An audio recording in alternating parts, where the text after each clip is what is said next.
오늘이 회복하시는 하나님 9번째 말씀입니다. 오늘 말씀을 끝으로 해서 회복하시는 하나님 말씀을 마무리 지으려고 합니다. 다음 주일날은 부활주일 말씀을 함께 나누게 될 것이고, 그리고 그 다음 주일부터는 우리가 지금 임직을 준비하고 있기 때문에 임직과 관련된 말씀들을 또 몇 주 나누려고 합니다. 여러분, 지금까지 나눈 회복하시는 하나님에 대한 말씀들 간단하게 정리해 보면 성경에 나타나는 중요한 인물별로 해서 그들이 맞닥뜨리고 있었던 그 상황 가운데 회복하시는 하나님이 어떻게 위로해 주셨고 회복해 주셨는지 계속해서 말씀을 살펴왔습니다. 아브라함은 시험 중에 있었죠. 근데 시험 중에 있었던 그 아브라함에게도 하나님은 위로하셨고 그를 회복해 하셨습니다. 나오미와 룻에 대해서도 한번 살펴봤었어요. 나오미와 룻은 예수 잘 믿으면 그냥 하나님의 복과 은혜를 누리며 살아갈 것이라고 생각하는 지금 이 시대의 신앙인들과 비슷한 생각을 가지고 열심히 신앙생활을 했죠. 그런데 그런 것만은 아니었어요. 그럼에도 불구하고 하나님을 잘 믿는 그들 가운데도 힘들고 어려운 일들이 계속 반복되지만 여전히 하나님의 위로와 하나님의 회복하심이 그들 가운데 있었다는 것에 대해서도 우리는 살펴봤어요. 엘리야에 대해서도 쭉 살펴봤고요. 영적 침체 가운데 있었지만 하나님은 그를 다시 회복시키고 위로하셔서 세우시죠.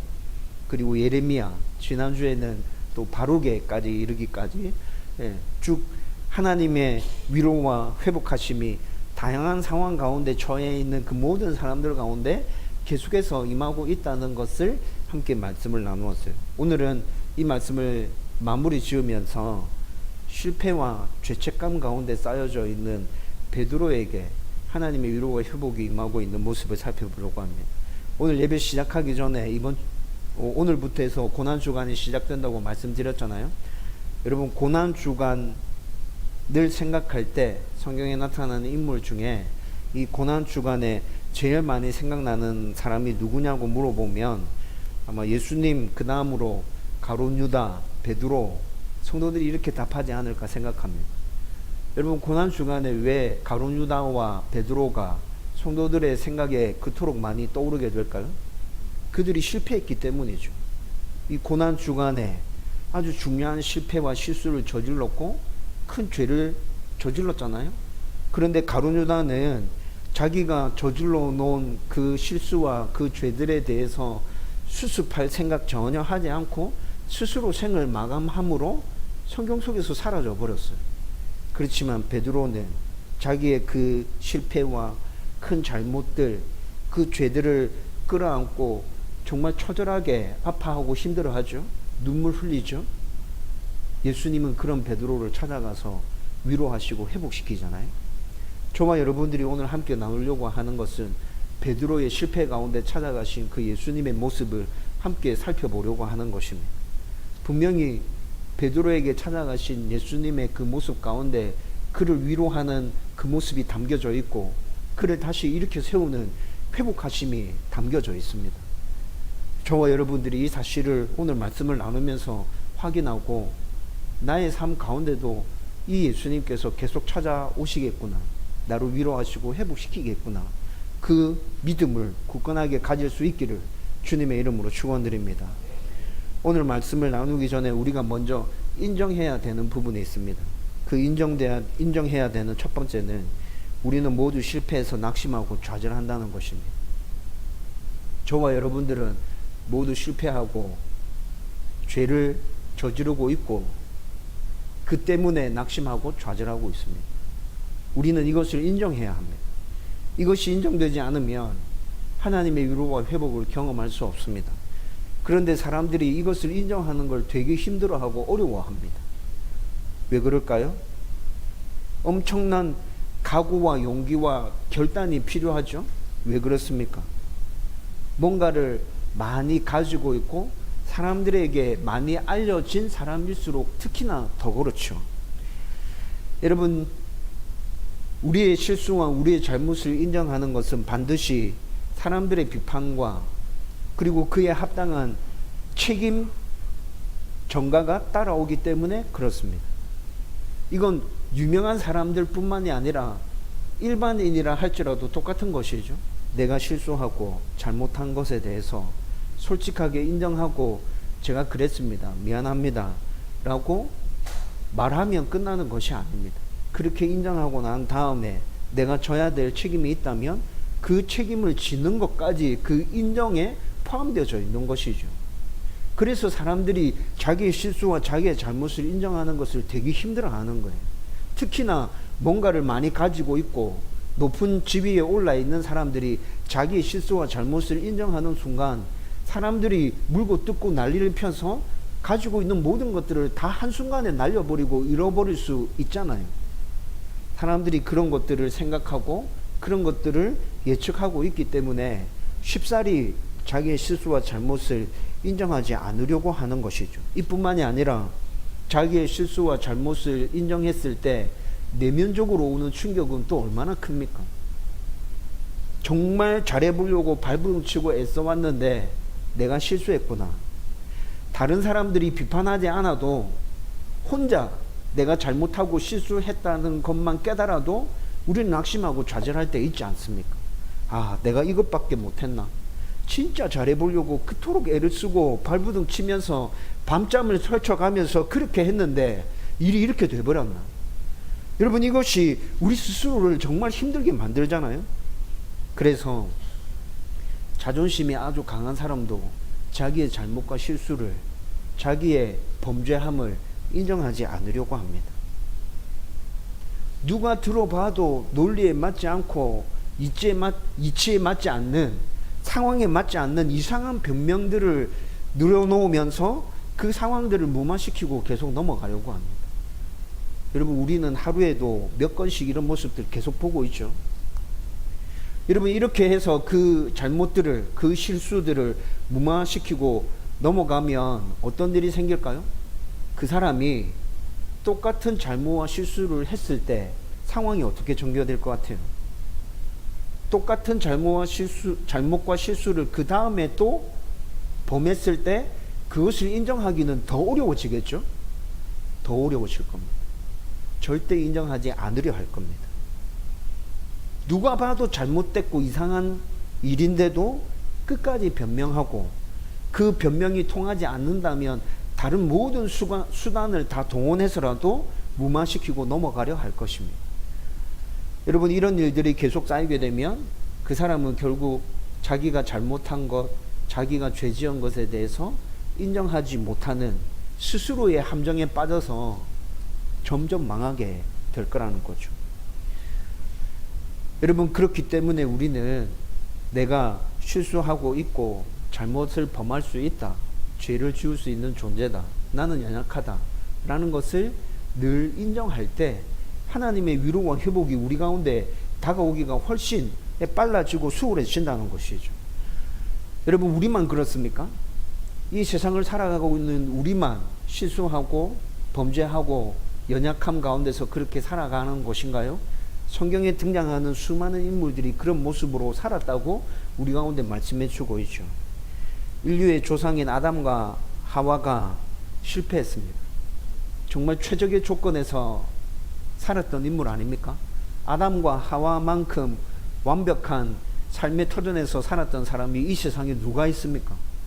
그런데 그렇게 완전한 삶의 터전 가운데서도 이 사람들은 하나님의 말씀에 불순종함으로 실패했죠. 아브라함은 하나님의 약속을 받아서 큰 결단을 내리고 순종의 첫걸음을 내디뎠지만 자기의 아내 사라를 누이라고 거짓말하는 그 실패에 빠지게 됩니다. 사라가 하갈을 괴롭힐 때 그 모습을 그냥 그대로 묵인하고 방치하면서 실패하게 되죠. 여러분, 아브라함의 이런 모습은 요즘 같은 세상이었으면 굉장히 크게 문제가 됐을 거예요. 자기 아내 사라가 하갈을 그렇게 못살게 괴롭히는데도 그냥 모른 척하고 있는 것. 요즘 이 세상의 인권적인 측면으로 바라보면 아브라함은 진짜 엄청난 죄를 저지르고 있는 것이 맞죠. 모세도 광야에서 자신의 감정을 조절하지 못해서 실패했습니다. 사무엘은 자녀 교육에 있어서 실패했고요. 다윗도 자녀 교육에 실패함과 더불어서 자기의 정욕과 자기의 집안을 잘 다스리지 못함으로 인해서 아주 큰 실패를 맛본 인물입니다. 이후에 수많은 이스라엘 왕들 이런 모습으로 저런 모습으로 다 실패해서 쓰러지고 넘어져 갔죠. 여러분, 오늘 우리가 읽은 본문에서는 베드로의 실패의 모습이 나타납니다. 여러분, 오늘 본문에 베드로가 딱 등장하고 있기 때문에 우리는 베드로의 실패라고 생각하기 쉽지만 실상은 베드로의 실패의 모습이 아니라 모든 제자들의 실패의 모습입니다. 여러분, 이때 이 당시에 12제자들은 다 어디로 갔습니까?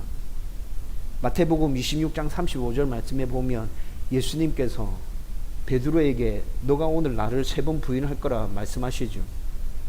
베드로뿐만이 아니라 모든 제자들이 장담합니다. 절대 그런 일 없습니다. 죽을지라도 끝까지 예수님 따라갈 겁니다. 모든 제자들이 다 장담하면서 얘기했습니다. 그런데 예수님께서 붙잡혀서 대제사장의 집에 끌려갔을 때 베드로와 요한 이외에 나머지 10 제자들은 다 어디 간 것입니까? 여러분, 오늘 우리가 읽은 본문은 베드로뿐만이 아니라 모든 제자의 실패의 모습을 보여주고 있습니다. 거기까지 따라간 베드로와 요한이 도망간 제자들보다 그래도 훨씬 낫지 않냐는 생각까지 듭니다. 여러분, 이렇게 모든 사람들이 실패하고 잘못을 범하고 죄를 저지르는데 빨리 회복하고 빨리 하나님의 은혜를 더 입길 원한다면 어떻게 해야 된다고요? 인정해야 된다. 다른 사람의 이야기가 아닙니다. 베드로의 이야기가 아닙니다. 성경에 나타나는 다른 인물들의 이야기가 아닙니다. 오늘 이 이야기가 내 이야기구나. 내가 실패할 수 있구나. 내가 죄악 가운데 머무를 수 있구나. 하나님은 이런 나를 언제든 회복시키고 다시 위로하고 격려해서 이렇게 세우실 텐데 그것이 다른 사람의 이야기가 아니고 내 이야기구나. 여러분들이 이 사실을 인정하고 귀를 기울여 나의 이야기로 받아들일 때 베드로에게 임한 그 위로와 회복이 오늘 시간에 여러분들 가운데도 넘쳐나게 될 것입니다. 저와 여러분들 가운데 그 은혜가 임하기를 주님의 이름으로 축원드립니다. 여러분, 이렇게 베드로가 실패했을 때 그가 자신의 실패를 인정하고 하나님의 은혜를 구하는 그런 마음을 품었을 때 하나님께서 그에게 위로를 허락해 주십니다. 어떤 위로가 그의 가운데 임하게 됩니까? 하나님께서 베드로를 위로하시는 모습은 하나님은 우리의 실패와 배반들, 베드로의 그 실패와 배반들 모두 알고 계시지만 절대로 그를 버리지 않음으로 그에게 위로하고 계신다는 것입니다. 여러분, 마태복음 26장 전체를 쭉 다 읽어보면 예수님은 십자가 사건의 모든 과정들의 그 진행이 어떻게 전개될 것인지 다 알고 계셨습니다. 마태복음 26장 21절을 읽어보면요, 예수님은 가룟 유다가 자신을 은30에 팔 거라는 것을 이미 알고 계셨습니다. 26장 31절 말씀해 보면 26장 21절에 가룟 유다가 자신을 팔 것이라는 걸 알고 계셨고 26장 31절 말씀해 보면 예수님이 잡히시면 제자들이 자신을 버리고 다 도망갈 것이라는 사실을 예수님은 이미 알고 계셨습니다. 26장 34절 말씀을 읽어보면요, 베드로가 3번이나 자신을 저주하며 부인할 것이라는 걸 예수님은 이미 알고 계셨습니다. 그런데 예수님은 가룟 유다를, 제자들을, 베드로를 버리지 않으셨죠. 혼내지 않으셨습니다. 이것이 그들 가운데 임하는 첫 번째 하나님의 위로입니다. 여러분, 가룟 유다는 하나님께서, 예수님께서 이 모든 사실을 다 알고 계셨음에도 불구하고 자신을 용납해 주었다는 이 사실을 깊이 있게 깨닫지 못했습니다. 그런데 베드로는 어땠죠? 베드로는 분명하게 이 사실을 깨달았어요.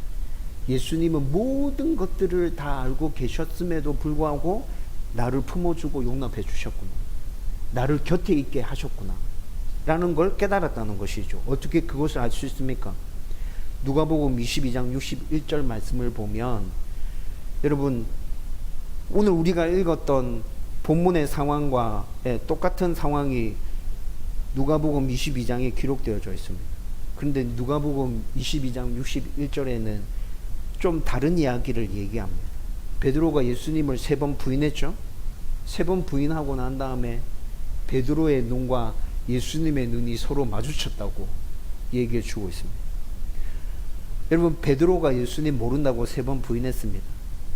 그런데 제사장의 집 마당 저 깊은 곳에서 신문받고 있는 예수님이 있었는데 그 뒤쪽에서 지금 베드로와 요한이 지켜보고 있는 거잖아요. 근데 모른다고 3번째 부인했을 때 예수님이 뒤를 돌아보시는데 그 예수님의 눈과 베드로의 눈이 딱 마주친 거예요.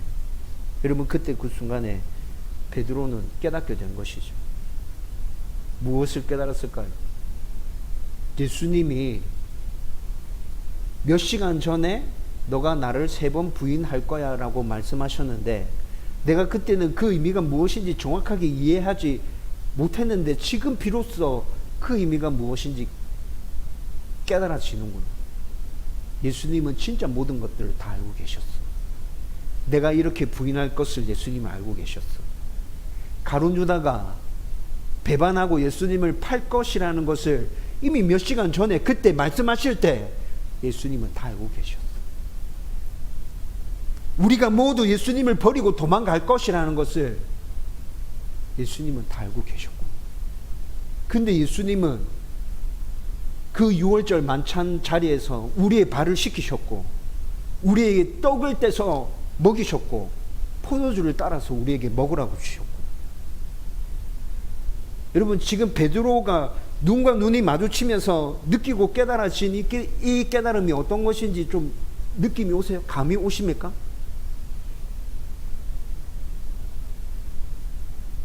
베드로가 이것을 깨닫는 순간에, 찰나의 순간이었지만 이 사실을 깨닫는 순간에 그 안에서 깊은 통곡이 샘솟아 올라오는 거예요. 예수님께 뭐라 말할 수 있습니까? 베드로가 지금 예수님께 무슨 말을 할 수 있죠? 여러분, 이 상황에 여러분들이 베드로라고 하면 적절한 말이 떠오르십니까? 통곡할 수밖에 없는 거예요. 그냥 울 수밖에 없는 거예요. 여러분, 그 통곡과 그 눈물 안에는 어떤 감정이 들어가 있습니까?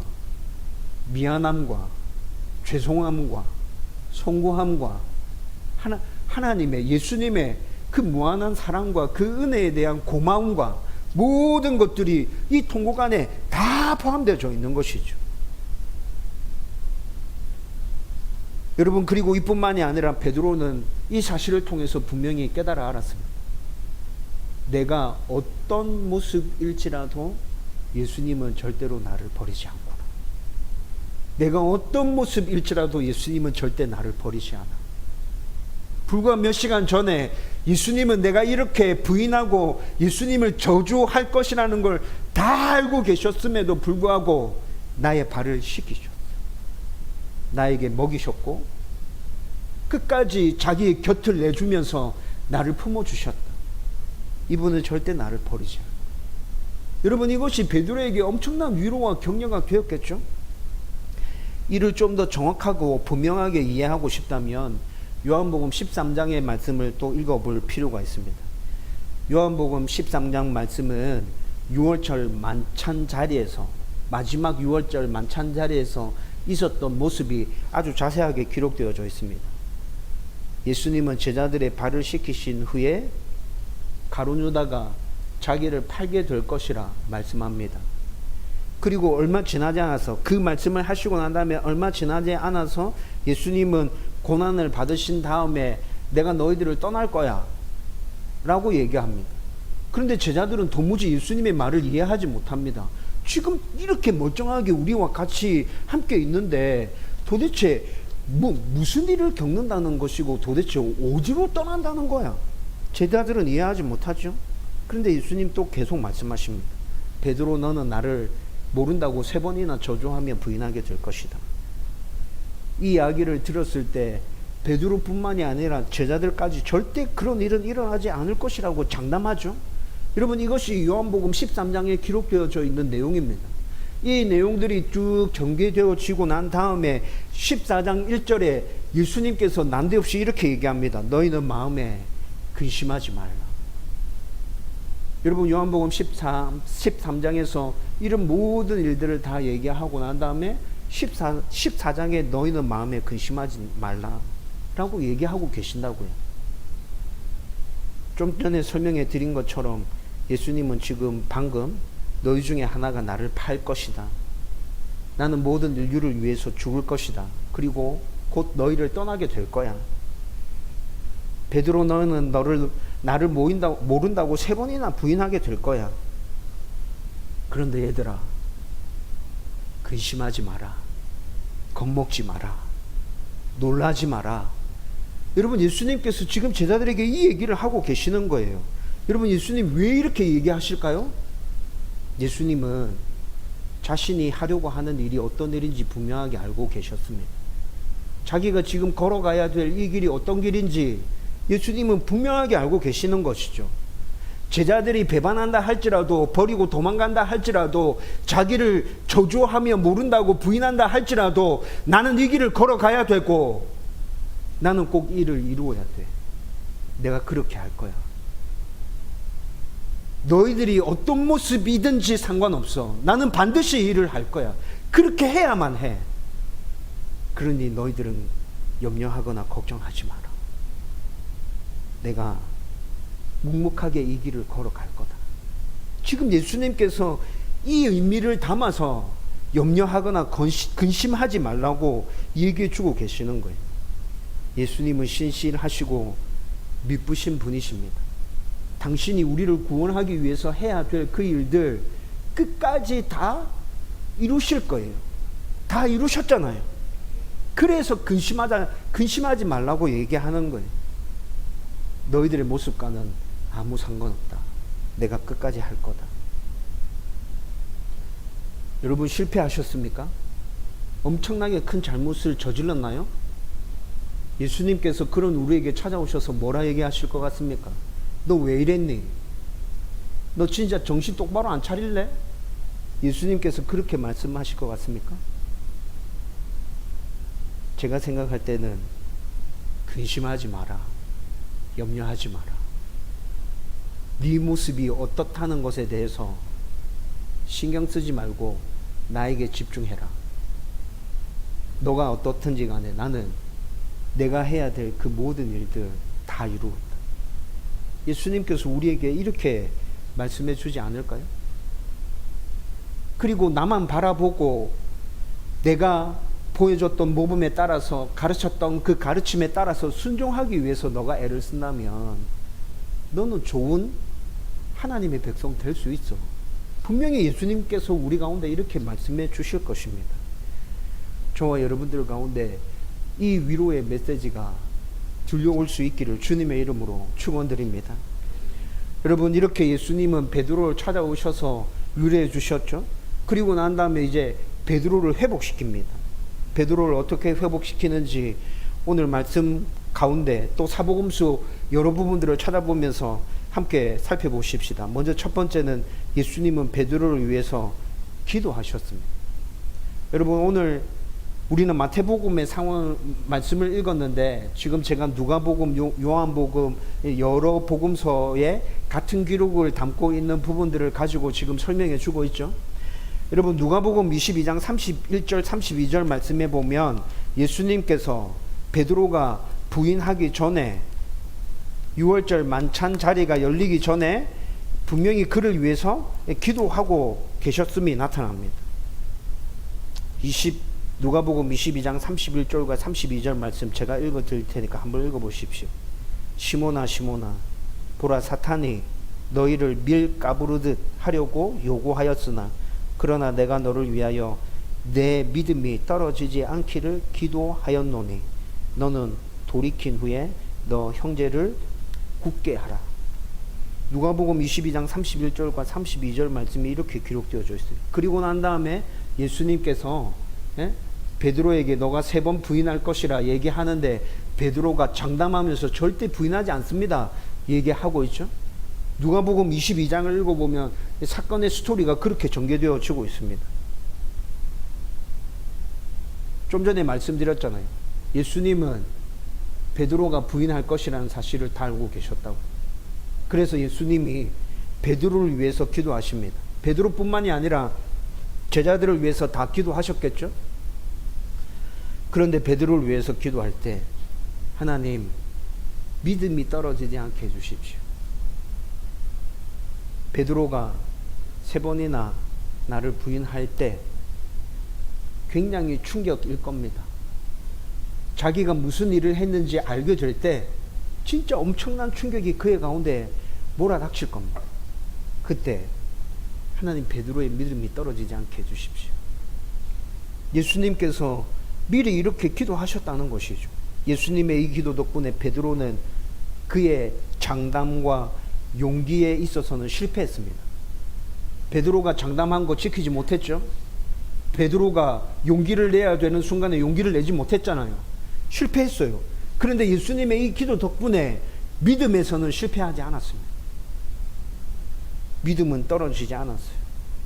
미안함과 자책에서 비롯되는 그의 통곡이, 그의 눈물이 믿음에서 실패하지 않았음을 보여주는 증거이죠. 여러분, 베드로가 이렇게 부인하기 불과 몇 시간 전에 지금 6월절 만찬 자리가 있었던 것이죠. 불과 몇 시간 전이었습니다. 여러분, 베드로가 이렇게 통곡할 때 제가 좀 전에도 말씀드렸는데 몇 시간 전에 있었던 그 예수님의 음성이 귓가에 메아리 치고 있었을 거예요. 너가 3번 나를 모른다고 부인할 것이다. 여러분, 이 이야기가 지금 귓가에서 계속 맴돌고 있겠죠? 우리도 베드로처럼 똑같은 실수가 아니라 할지라도 베드로처럼 자주 실수하고 큰 잘못을 범하고 넘어집니다.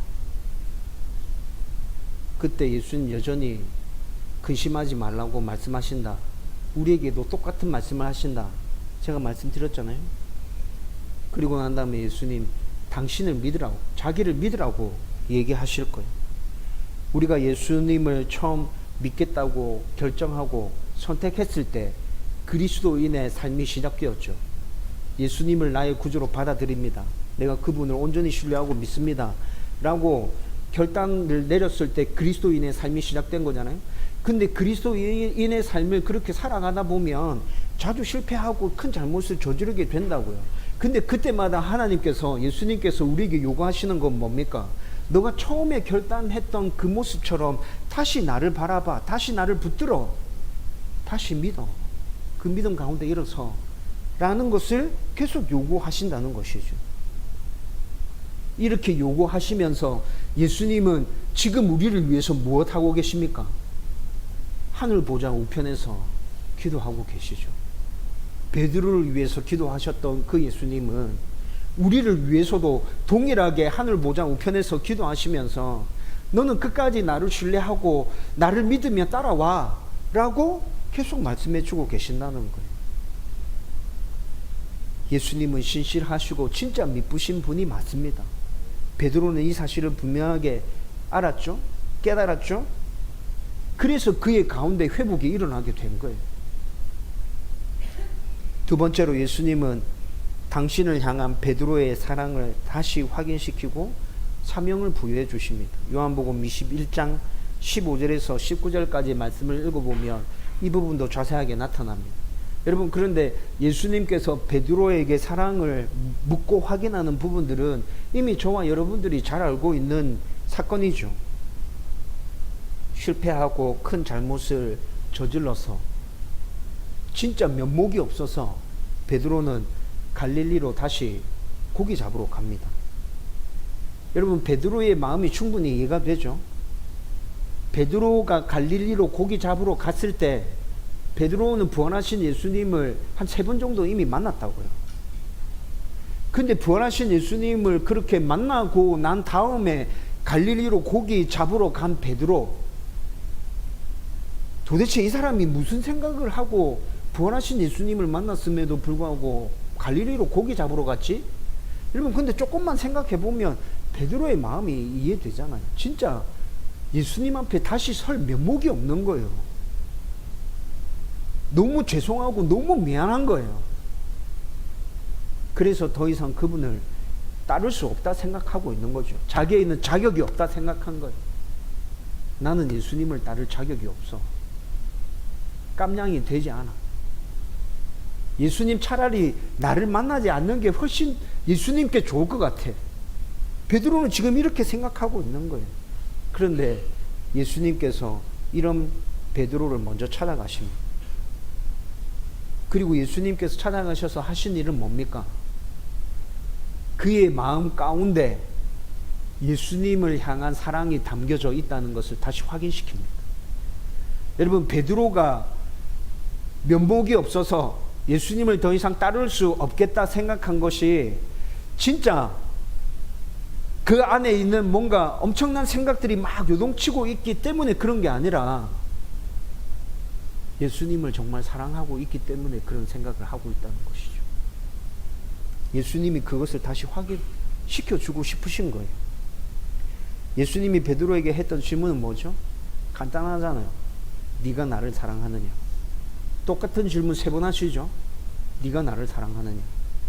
근데 그 사랑의 의미가 조금씩 달라집니다. 첫 번째와 두 번째, 네가 나를 사랑하느냐라고 물을 때는 아가파오라는 사랑이라는 단어를 써서 물으십니다. 아가파오는 하나님의 무조건적인 사랑을 칭하는 사랑의 단어입니다. 신적인 사랑을 의미하는 거예요. 여러분, 그런데 사람이 하나님의 무조건적인 사랑, 신적인 사랑, 조건 없는 사랑, 아가파오의 사랑을 할 수 있습니까? 사람은 이렇게 사랑할 수 없어요. 사람은 이렇게 사랑할 수 없어요. 근데 성경은 우리 가운데 하나님을 사랑하라고 말씀하시면서 계속 이렇게 사랑하라고 얘기하세요. 조건 없이.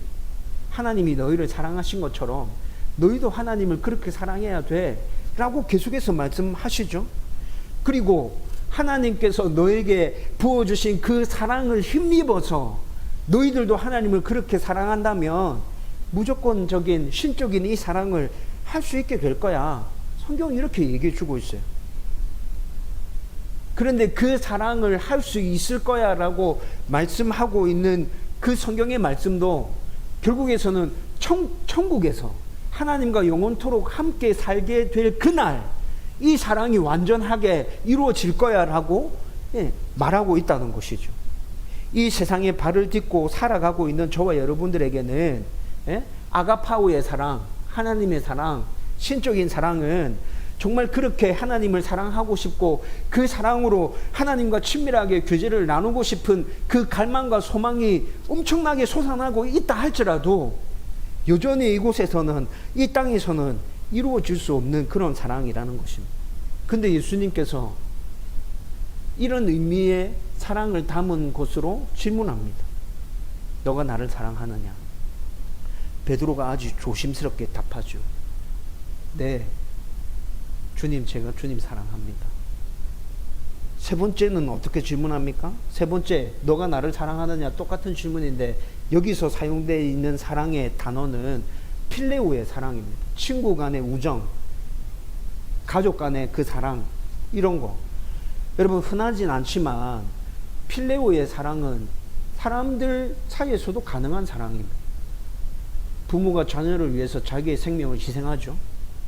진짜 우정이 깊은 사람들은 자기의 친구를 살리기 위해서 자기의 생명을 쏟아내잖아요. 물론 방금 말씀드린 것처럼 흔하지 않은 사랑입니다. 그렇지만, 흔하진 않지만 인간의 모습 속에서 이 필레오의 사랑은 가끔씩 나타날 때가 있다는 거죠. 근데 세 번째, 예수님께서 이렇게 질문하십니다. 이 질문 앞에서 베드로는 똑같이 답합니다. 네, 주님 사랑합니다. 세 번의 똑같은 질문 모두에 대해서 베드로는 지금 예수님을 사랑하고 있다고 답했습니다. 여러분, 우리는 이 땅에서 계속 연약함을 안고 살아가죠. 그래서 자주 실패하고 좌절하고 큰 죄를 저지르기도 합니다. 하나님도 이런 우리의 모습을 너무나도 잘 알고 계십니다. 그래서 우리가 실패하고 좌절하고 낙심할 때, 큰 죄를 저지를 때 그 잘못에 대해서 따지거나 왜 그랬니? 라고 추궁하며 책망하거나 혼내시지 않습니다. 그 대신에 어떻게 하십니까? 다시 물으십니다. 너 나를 믿느냐? 너 나를 사랑하는 거 맞니? 다시 물으시죠. 우리의 장담이나 우리의 다짐을 하나님께서 바라시는 게 아닙니다.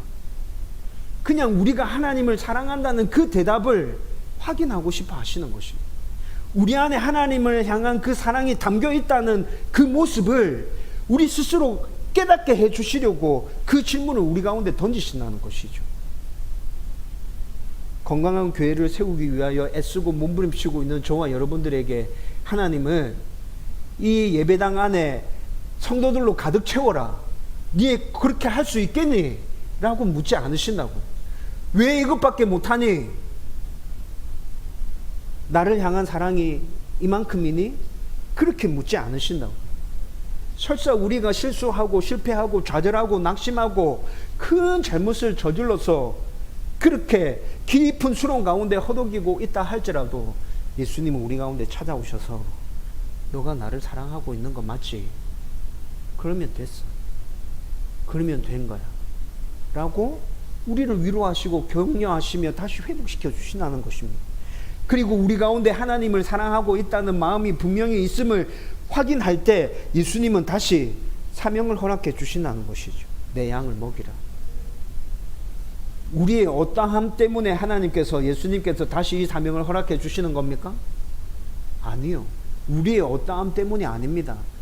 예수님께서 베드로에게 확인하신 건 딱 하나입니다. 무엇을 확인하셨죠? 그의 마음 가운데 사랑하는 마음이 있느냐, 이것 하나 확인하셨습니다. 그것 하나 확인하시고 난 다음에 예수님께서는 내 양을 먹이라고 다시 사명을 부여하시죠. 그 사랑만 있으면 돼. 그러면 너가 감당할 수 있는 은혜와 믿음과 능력은 내가 허락해 줄 거야. 내가 부어줄 거야. 너는 나를 신뢰하고 따라오면 돼. 라고 예수님께서 지금 베드로에게 말씀해 주고 계신다는 것이죠. 저는 베드로에게만 하나님께서, 예수님께서 이렇게 위로하고 회복시키는 것이 아니라 생각합니다. 저와 여러분들에게도 똑같이 예수님이 이렇게 찾아오시는 거예요. 이렇게 위로하시고 우리를 위해서 기도하시면서 다시 우리 안에 있는 하나님의 사랑, 예수님을 향한 그 사랑을 확인시키면서 이거면 되잖아. 근데 왜 그렇게 주저앉아 있니? 다시 힘을 내. 일어서. 내가 너와 함께 할 거야. 나를 신뢰하고 같이 가자. 예수님께서 이렇게 우리를 이렇게 세우실 거란 말입니다. 저와 여러분들이 이 말씀을 통하여 그 은혜를, 그 예수님을 눈으로 확인하고 바라볼 수 있기를 주님의 이름으로 축원드립니다. 이제 말씀을 정리하려고 합니다. 여러분, 오늘 설교를 시작하기 전에 제가 회복하시는 하나님 오늘 마지막 시간이라고 말씀드렸죠. 오늘이 9번째 말씀입니다. 근데 9번째 말씀을 제가 쭉 살펴봤어요. 쭉 살펴보면서 각자의 상황에 맞게끔 다 다른 사건임에도 불구하고, 다른 상황이었음에도 불구하고 하나님은 그에 맞게끔 위로하시고 회복시키고 계시구나. 우리 삶 가운데도 하나님의 위로는 이렇게 넘쳐나겠구나 라는 생각이 들었어요. 그리고 난 다음에 또 하나 발견한 건, 하나님의 위로와 회복은 언제나 완전하고 완벽하다. 하나님의 위로와 회복은 언제나 완전하고 완벽하다. 여러분들 상황에 맞게끔 하나님은 여러분들을 찾아가셔서 위로하고 회복시키실 겁니다. 근데 그 위로와 그 회복은 언제나 완벽하고 완전합니다. 그것을 어떻게 확인했죠? 오늘 말씀에서 그것을 확인할 수 있었거든요. 먼저 첫 번째는 베드로의 실패와 잘못을 위해서 십자가 지시고 부활하신 예수님이 그를 찾아오시잖아. 예수님 왜 십자가 지셨습니까? 베드로의 이런 실수와 실패들, 잘못들을 예수님 다 용서해 주시기 위해서 십자가 지신 거잖아요. 그 십자가에서 피를 쏟아주시고 흘려주심으로 인해서 베드로의 이런 실수와 실패는 이미 다 해결되어진 것 아닙니까? 베드로뿐만이 아니라 이 세상에 살아가는 모든 사람들의 실수와 잘못과 죄들이 예수님의 십자가에서 해결되어졌죠. 예수님의 부활로 말미암아서 이미 승리는 선포되어졌습니다. 근데 그 예수님이 지금 베드로를 찾아오시잖아요. 네가 실수했고 잘못했다고 낙심해 있지 마라. 내가 그거 해결하려고 십자가에서 죽었고 부활했잖아. 내가 찾아왔잖아. 나의 위로와 회복은 완벽해. 예수님께서 베드로에게 지금 말씀하고 계시는 거예요. 이것뿐만이 아니라 요한복음 21장 쭉 읽어보세요. 요한복음 21장을 읽어보면 예수님은 베드로가 실패할 때의 상황과 같은 상황을 만드시고 그곳에 찾아오심으로 그를 회복시킵니다. 베드로가 실패할 때 대제사장의 뜰에는 모닥불이 피워져 있었습니다. 그 모닥불 앞에서 베드로는 예수님을 모른다고 3번이나 부인한 것이죠. 예수님께서 베드로를 회복시키실 때 똑같이 모닥불이 피워져 있습니다. 베드로는 아마 모닥불을 볼 때마다 자기가 부인했던 그 모습이 계속 생각났을 거예요. 그런데 그 모닥불 앞에서 예수님은 베드로를 회복시킵니다. 베드로가 3번 예수님을 부인했죠. 예수님은 베드로에게 3번 질문합니다. 똑같은 질문을 3번 하십니다. 너가 나를 사랑하느냐? 예수님 왜 이렇게 하십니까? 여러분, 요즘 트라우마라는 말을 참 많이 듣습니다. 그렇죠? 예수님이 지금 베드로를 회복시키는데 트라우마가 남지 않도록 회복시키는 거예요. 모닥불을 보더라도 자기가 했던 그 부인의 상황이 머릿속에 떠오르지 않도록 다시 하나님께서 온전하게 회복시키고 계신 거예요. 3번째로, 베드로가 실패할 때 3번이나 예수님을 모른다고 부인할 때 그와 함께 있었던 제자가 있었습니다. 요한이었습니다. 다른 10명의 제자들은 다 도망갔습니다. 그런데 요한이 베드로와 함께 있었죠. 요한이 베드로가 예수님 모른다고 3번이나 부인하는 걸 듣고 있었어요. 요한이 어떤 생각을 했을까요? 베드로가 예수님 모른다고 부인하고 난 이후에 요한과 베드로는 그 관계가 어땠을 것 같습니까? 굉장히 서먹하고 이상하고 묘한 기류들이 그 둘 사이에서 흐르고 있었을 거예요. 도망간 10 제자들은 몰라요. 대제사장의 뜰에서 도대체 무슨 일이 일어났는지 아무도 몰라. 근데 요한과 베드로는 알아. 요한이 이렇게 생각했을 것 같아요. 쟤는 수제자라고 맨날 뻐기더니 큰 소리 빵빵 치더니 예수님 모른다고 3번이나 부인하고 절대 부인하지 않겠다고 그렇게 장담하더니 이렇게 생각할 수도 있었겠죠. 그리고 이 생각뿐만이 아니라 또 자기의 모습을 바라보면서 나도 베드로 같은 상황이었으면 무섭고 정말 힘들어서 모른다고 부인했을 수도 있겠다 라는 생각이 요한 안에서 미묘하게 교차하고 있었을 거라는 생각이 듭니다. 여러분, 베드로는 요한을 볼 때 어떤 생각이 또 들었을까요?